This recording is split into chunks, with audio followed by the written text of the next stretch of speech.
Hello, I'm Aaron Lohr. And I'm Caitlin Ondrzejczyk. And this is the Endocrine News Podcast.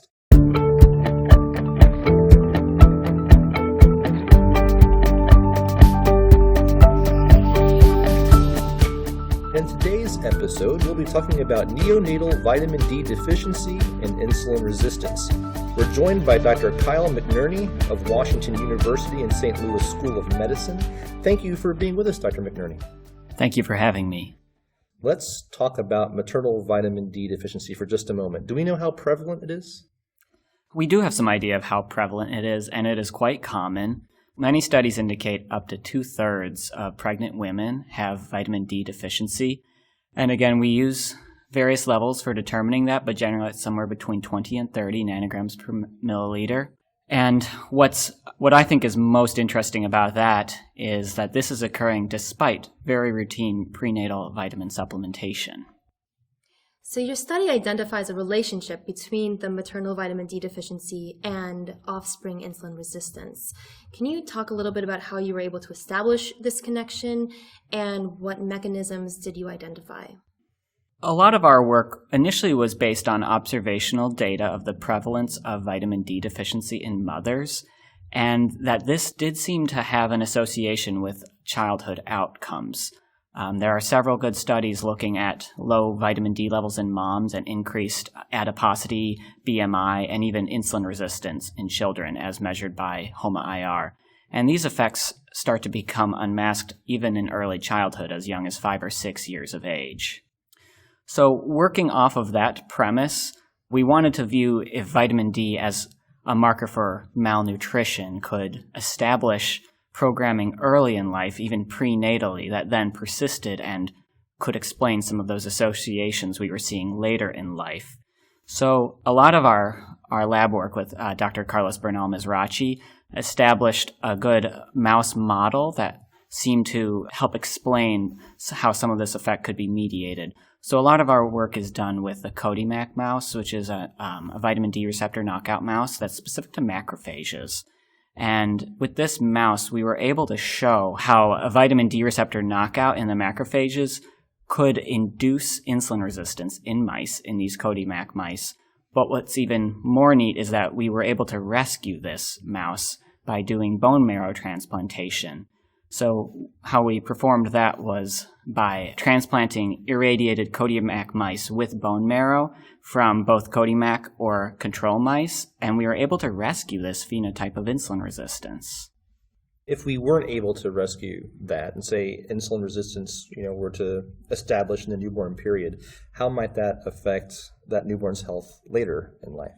So I think we're increasingly seeing in many domains how our prenatal environment affects us, likely through genomic and epigenetic mechanisms, and we're hypothesizing that vitamin D is one of those mechanisms. And even though we can detect some changes early in life, I think there are definitely going to be implications that we see further and further out as we go decades into the lifespan. Your results reveal a genetic understanding of some underlying in utero relationships. Do you see any implications for precision medicine with this? Certainly.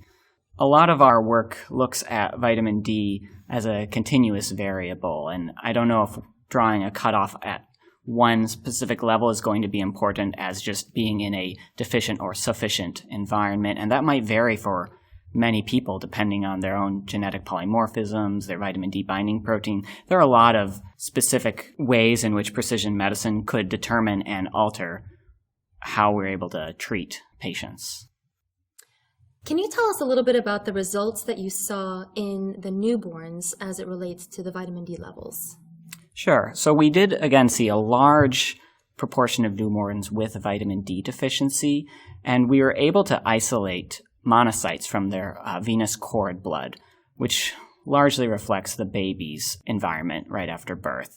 And we performed isolation and culture of them, and then we co-cultured the monocytes with 3T3L1 cells that were cultured to perform like adipocytes. And through these transwell experiments, we're able to expose the 3T3L1 adipocytes to media from the monocytes, so they don't have direct cell-to-cell contact, but soluble factors are able to be secreted that are able to affect these 3T3L1 adipocytes, that are secreted by the monocytes.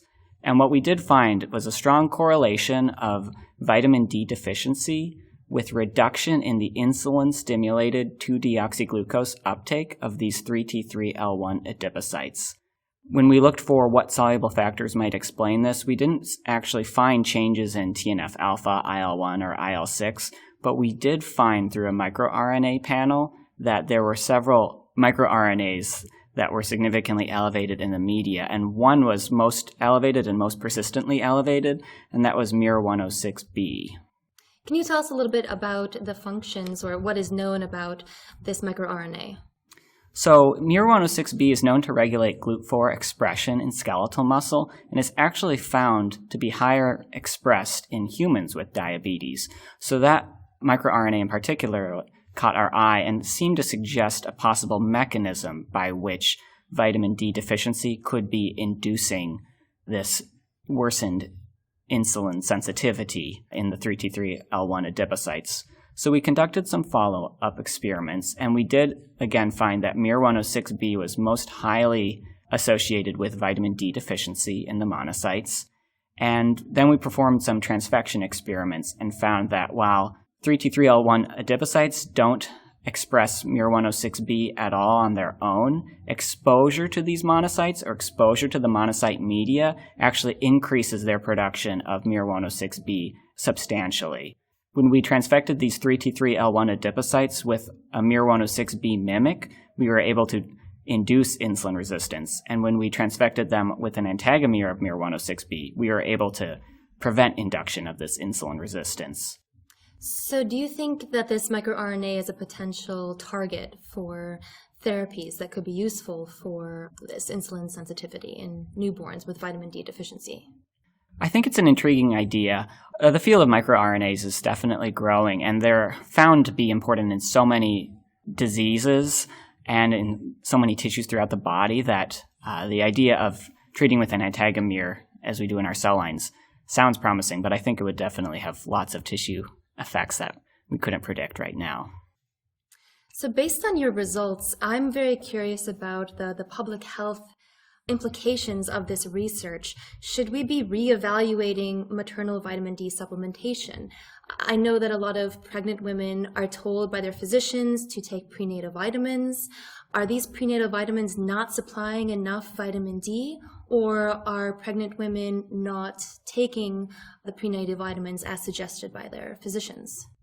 So we had 32 healthy young women enrolled in our study, and they had a very high rate of vitamin D supplementation, and 94% of them were on prenatal supplements, but still in this study, 60% of those women had deficient 25-hydroxy vitamin D levels.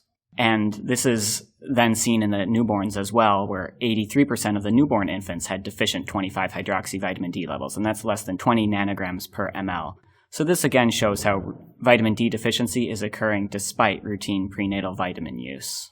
Are there any recommendations that should be made in the future that supplementation maybe needs to be more robust?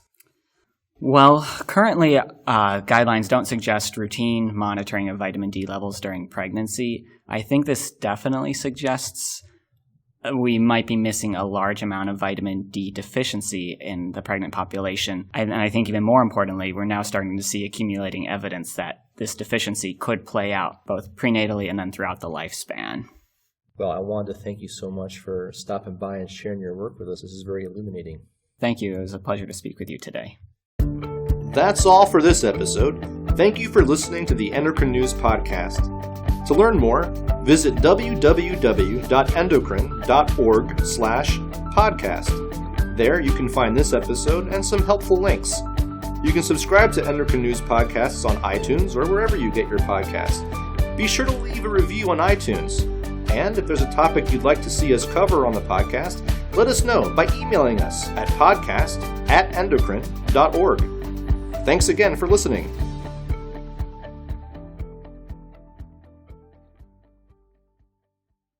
Endocrine News Podcasts are a free service of the Endocrine Society. To learn more or to become a member, visit the Society's website at www.endocrine.org.